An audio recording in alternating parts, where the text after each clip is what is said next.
March 3rd, 2026, A Life of Meditation. Wait for tomorrow. Behind the brilliant success of Abraham Lincoln, one of the most respected presidents in American history, lay deep, dark valleys hard for us to imagine. Numerous electoral defeats, business failures, and the grief of losing loved ones. Perhaps his life appeared closer to the word failure than success.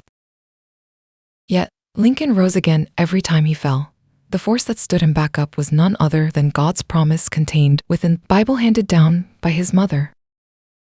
Romans chapter 8, verse 28, which Lincoln always carried and meditated upon, saying, "And we know that in all things God works for the good of those who love him, who have been called according to his purpose," became a massive pillar supporting his life. In moments of frustration, the powers of darkness surely whispered into his ear, "You're finished now.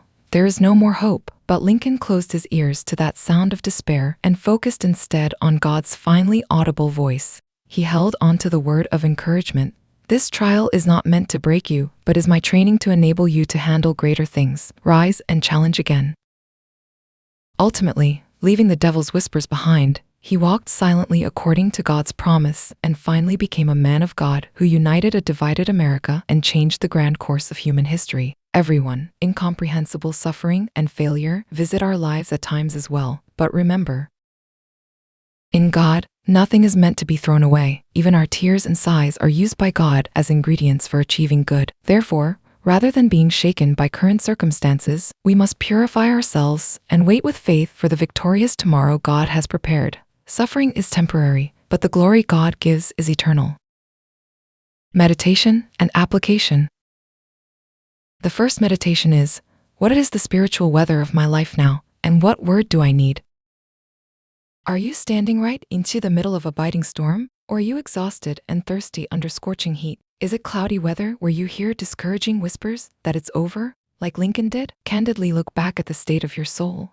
And while seeking the grace that works together for good, which you need most today, let us practice the action of opening the Bible with earnest prayer and searching for the Lord's voice. The second meditation is, am I discovering new treasures into the Word daily? Even into words from Romans that I thought I knew well from reading dozens of times, new insight prepared for me into suffering today is surely hidden.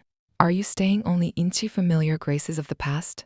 Let us dust off the Bible that was covered and have a time of meditation, finding new spiritual treasures given to me today with an expectant heart, as if reading the treasure map that Lincoln held on to.